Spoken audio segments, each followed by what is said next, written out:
Hello everyone. पिछले video में आपने स्ट्रक्चर ऑफ द बजट और कंपोनेंट्स ऑफ द बजट पढ़ा, जिसमें एक साइड गवर्नमेंट की रिसीट्स थी और एक साइड पेमेंट्स या एक्सपेंडिचर था।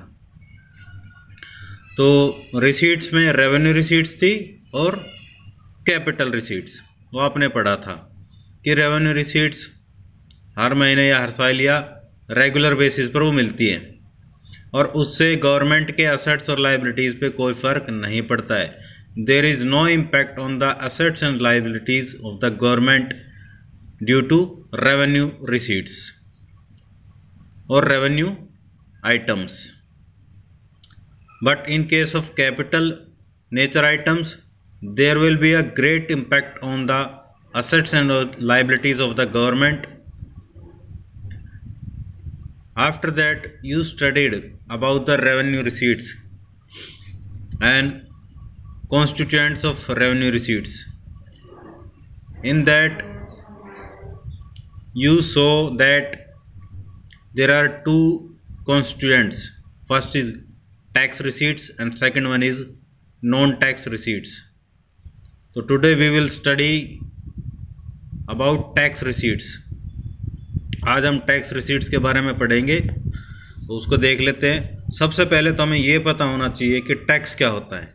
टैक्स एक कंपलसरी पेमेंट है जो कि कंज्यूमर्स, फर्म्स, हाउस होल्ड्स और इंस्टीट्यूशंस के द्वारा गवर्नमेंट को दी जाती है और ये वन साइडेड पेमेंट होती है, क्योंकि इसके रिटर्न में आप कुछ मांग नहीं सकते।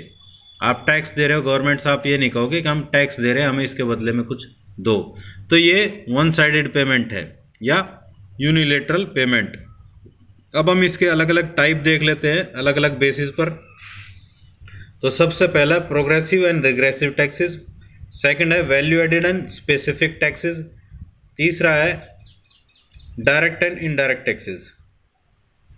तो प्रोग्रेसिव का मतलब प्रोग्रेस, यानी कि इनकम बढ़ती है तो टैक्स बढ़ता है, इनकम घटती है तो टैक्स घटता है। मतलब जितनी इनकम बढ़ती जाएगी उस पर उतना टैक्स बढ़ता जाएगा।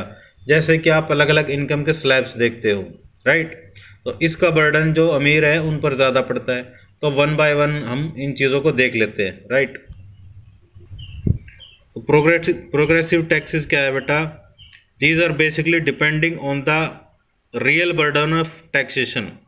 रियल बर्डन का मतलब जो हिसाब से सही जगह पर पड़ना चाहिए, ठीक है। ज़्यादा इनकम है तो अमीर पर ज़्यादा लगेगा, जिसकी इनकम कम है इसका मतलब गरीब है तो उस पर टैक्स नहीं लगेगा। अब जैसे यहाँ पर एग्जांपल दे रखा है भाई 3 लाख तक नो टैक्स और 3 लाख से 5 लाख 10% का टैक्स आ गया। इस तरह से 5 लाख से 10 लाख पर मान लो 20%। तो कहने का मतलब ये है कि इनकम में और इस टैक्स में पॉजिटिव रिलेशनशिप है। इनकम बढ़ेगी टैक्स बढ़ेगा, तो इसका जो ज़्यादा बर्डन है वो रिच पर पड़ेगा, पुअर पर नहीं पड़ेगा, राइट। तो इससे क्या है, जो एक सबसे बड़ी प्रॉब्लम होती है इकोनॉमी की, unequal distribution of income and wealth, उसको सोल्व करने में कहीं ना कहीं ये कारगर साबित होता है। तो इसका ये फ़ायदा है। रिग्रेसिव टैक्स, इसका बर्डन गरीब पर ज़्यादा पड़ता है, अमीर पर कम, क्योंकि टैक्स रेट सेम रहता है चाहे इनकम कुछ भी हो।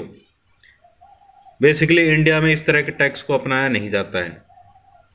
तो जैसे यहाँ पर दे रखा है भाई अमीर की इनकम 1 लाख है, टैक्स रेट 10% है 10,000, तो उसके पास भाई 1 लाख में से 10,000 घटा दोगे तो 90,000 तो अब भी बच गए खर्च करने के लिए। लेकिन गरीब आदमी है, 5,000 रुपये कमा रहा है, 10% टैक्स रेट है, 500 रुपये उसका टैक्स कट गया, बच्चे कितने 4,500। बेटा उसके लिए तो 500 रुपये भी बहुत ज़्यादा वैल्यू रखता है। 500 रुपये में वो कई दिनों का राशन खरीद सकता है, लेकिन एक अमीर के लिए 500 रुपये वैल्यू नहीं करता। तो यहाँ पर बेसिकली क्या है कि जो अमीरों पर इसका बर्डन कम पड़ता है, गरीबों पर ज़्यादा पड़ता है। तो इस तरह से आपने देखा भाई ये टैक्स है जो वो अमीरों के लिए तो कोई प्रॉब्लम क्रिएट नहीं कर रहा, लेकिन गरीबों के लिए प्रॉब्लम है, क्योंकि 4,500 रुपये ही बचे गरीब के पास, लेकिन अमीर के पास 90,000 रुपये, जो कि काफ़ी बड़ा अमाउंट हो जाता है, राइट। अब है वैल्यू एडिड टैक्स, जिसको हम वैट बोलते हैं, एंड स्पेसिफिक टैक्सेस। ये किसके ऊपर डिपेंड करता है? टैक्स बेस के ऊपर। बेसिकली जैसे आपने अलग अलग प्रोडक्शन की एक्टिविटी देखी है, और रीसेल के पर्पज़ तक भाई जहाँ तक कि ये माल बिकता है उस पर टैक्स लगता जाता है। वैल्यू एडिशन, वैल्यू एडिशन आपको पता है भाई, जैसे आपने 100 रुपये की शर्ट खरीदी, अब उसको 150 में बेच रहे हो, तो वहाँ पर जो टैक्स लगेगा उसको हम वैट बोलते हैं। आपने वैल्यू कितनी बढ़ाई, 50 रुपये, ठीक है ना, 100 की 150 में। तो इस तरह से वैल्यू एडिशन। वैल्यू एडिड आपने देखा था वैल्यू ऑफ आउटपुट माइनस में इंटरमीडिएट कंजप्शन। इंटरमीडिएट कंजप्शन वो आपको पता है, रॉ मटेरियल वाला, ठीक है ना। तो अब आज के टाइम में जो वैट है वो जीएसटी में मर्ज हो चुका है, ठीक है। और वैट जो है अलग अलग जो स्टेजेस होती है प्रोडक्शन की, या प्रोडक्शन करने के बाद भी जो रीसेल पर्पज़ के लिए हो, जहाँ पर आप वैल्यू ऐड करते हो, वहाँ पर ये अलग अलग स्टेज पर लगाया जाता है, राइट। फिर उसके बाद है specific tax. Specific tax commodity के साइज, उसका वेट और यूनिट्स के हिसाब से लगाया जाता है। अब जैसे मैंने यहाँ पर एक एग्जांपल ले रखा, 18 फीट के जो व्हीकल है, 18 फीट का व्हीकल, उसमें वेट की मैक्सिमम लिमिट है 3 टन। अब ये वेट के हिसाब से चल रहा है, चाहे उसका साइज कितना ही हो, ठीक है ना, यहाँ पर वेट के हिसाब से चलेगा। और कई जगह जैसे लोहे की अगर बात करूँ, लोहा क्या है बेटा, वेट में हैवी होता है, तो स्पेस तो वो कम घेरेगा, ठीक है। अगर भाई इकट्ठा लोहा है तो स्पेस तो कम घेरेगा, लेकिन उसका वेट ज़्यादा है, तो जैसे यहाँ पर 3 टन वेट है तो उससे ज़्यादा नहीं रख सकते। कई चीज़ों के साइज़ के ऊपर डिपेंड करता है। अब जैसे कॉटन है, कॉटन में वेट इतना नहीं होता लेकिन वो जगह ज़्यादा घेरती है।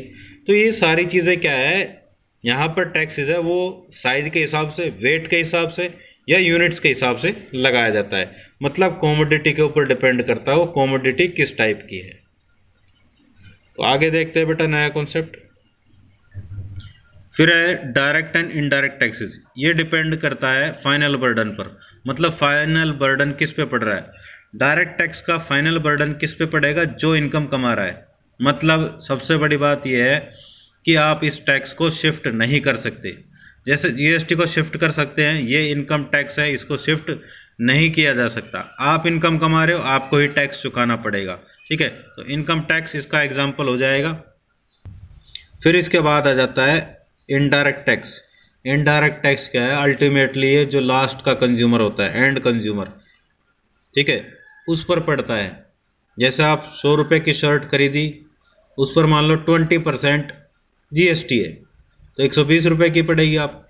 अब उस शर्ट को आप कस्टमर को बेच रहे हो मान लो 150 रुपये में, तो उसमें वो 20 रुपये जो टैक्स के वो भी तो रिकवर हो रहे हैं ना, और आप अपना प्रॉफिट भी कमा रहे हो। तो इनडायरेक्ट टैक्स क्या है, बेसिकली वो टैक्स है जिसका अल्टीमेट बर्डन जो एंड यूज़र है या एंड पर्सन है, जो भी जो लास्ट में जिस तक वो जाता है उस पर पड़ता है।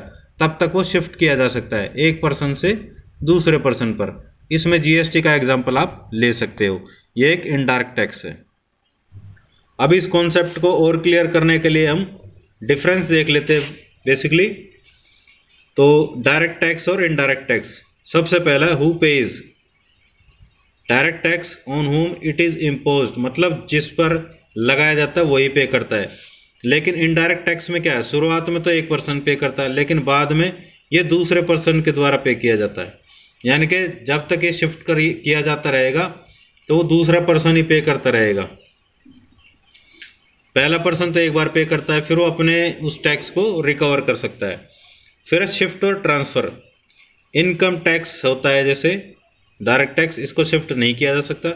लेकिन जीएसटी है, जैसे आपने कस्टमर पर शिफ्ट कर दिया, खर्चा आपने किया था, फिर वो शिफ्ट करके आपने रिकवर कर लिया, तो इस तरह से शिफ्ट किया जा सकता है।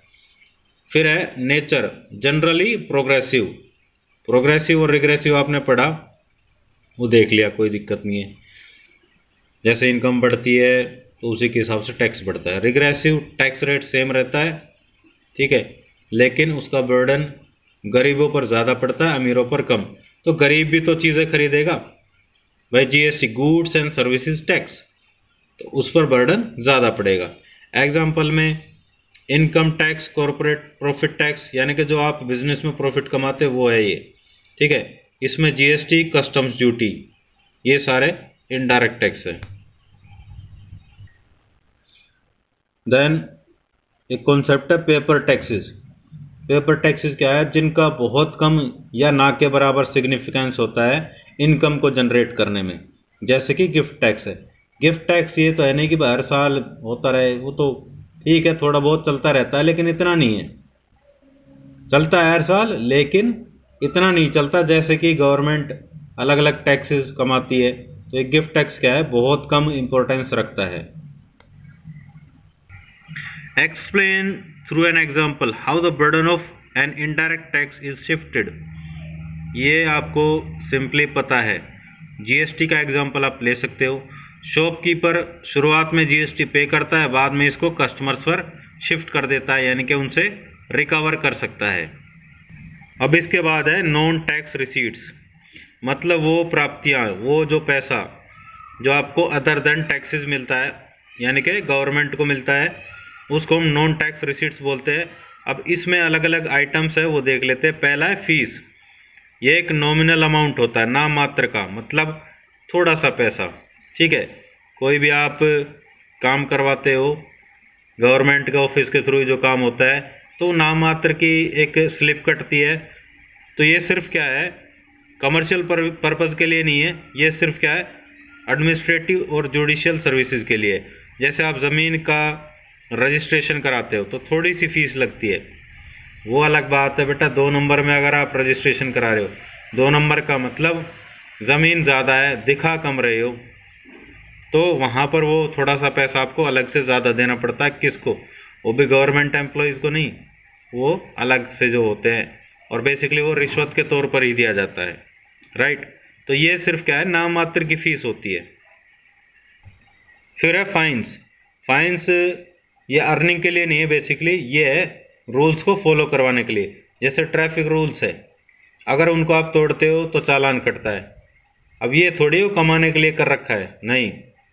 आप चालान कब कटवाओगे? जब आप रूल्स तोड़ोगे तभी तो कटेगा आपका, ठीक है ना। तो ये आपको रूल्स फॉलो करवाने के लिए लगाया जाता है बेसिकली।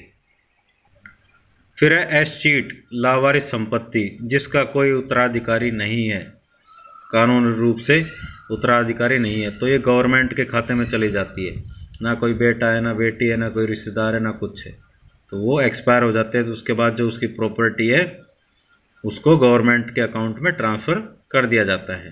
राइट, फिर उसके बाद स्पेशल असेसमेंट, ये आपको मैंने कल भी बता दिया था। ठीक है, ये ओनर की प्रॉपर्टी में जो उसकी वैल्यू में कुछ बढ़ोतरी हो जाती है, तो उस पर जो एक टैक्स नहीं, कुछ एक्स्ट्रा अमाउंट दिया जाता है गवर्नमेंट को। जैसा आपको एग्जांपल दिया था कल ही, चलो इसी एग्जांपल को देख लो। मान लो आपकी लैंड है बैकवर्ड एरिया में और उसकी वैल्यू अभी 5 लाख है, ठीक है। अब वहाँ से हाईवे पास हो जाए और उसकी वैल्यू हो जाए 5 करोड़, 5 लाख से 5 करोड़, तो ये जो अमाउंट इतना बढ़ गया तो गवर्नमेंट इस पर कुछ चार्ज लेती है। तो आप इजीली दे सकते हो। पहले आपकी लैंड की वैल्यू सिर्फ 5 लाख थी, अब आज 5 करोड़ है, ठीक है। तो आपको फ़ायदा हुआ है गवर्नमेंट की वजह से। इसी वजह से क्या है, गवर्नमेंट आपसे कुछ अमाउंट लेगी, उसको हम स्पेशल असेसमेंट बोलते हैं। इसके बाद है इनकम फ्रॉम पब्लिक एंटरप्राइजेज, मतलब गवर्नमेंट के अंडर जो है, चाहे इंडियन रेलवेज़ है, चाहे गवर्नमेंट की कंपनीज़ हैं, ठीक है, उनसे जो मिलने वाली इनकम है उसको हम इसमें इंक्लूड करेंगे। फिर income from the sale of spectrum like 3G, 4G and 5G। अब 5G आएगा, इंटरनेट जनरेशन होती है, 3rd generation, 4th generation, 5th generation. तो इसमें बेसिकली क्या है, ये जो नई टेक्नोलॉजी है सबसे पहले गवर्नमेंट लेती है, उसके बाद ये जो प्राइवेट जो एंटरप्राइजेज हैं, जैसे वोडाफोन है, आइडिया है, एयरटेल है, ठीक है, इस तरह से है, तो इनको बेचा जाता है। तो उसको बेचने से जो इनकम होगी वो गवर्नमेंट के इस खाते में जाएगी। फिर है ग्रांट्स एंड डोनेशंस, जो अमीर आदमी होते हैं नेचुरल कैलमिटीज़ के दौरान जो वो देते हैं पैसे, दान दक्षिणा वगैरह जो भी, ठीक है, ग्रांट्स देते हैं, तो उसको इसमें इंक्लूड किया जाएगा। क्योंकि इंडिया जैसे देश में हर साल नेचुरल कैलामिटीज़ आती रहती है, बाढ़ भूकंप वगैरह, तो उससे बहुत नुकसान होता है।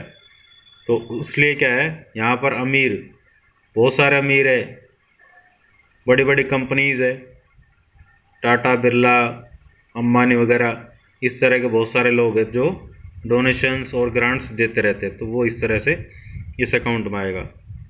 ठीक है बेटा, आज के लिए इतना ही बहुत है। मिलते हैं नेक्स्ट वीडियो में नए कॉन्सेप्ट के साथ। तब तक के लिए बाय बाय, टेक केयर।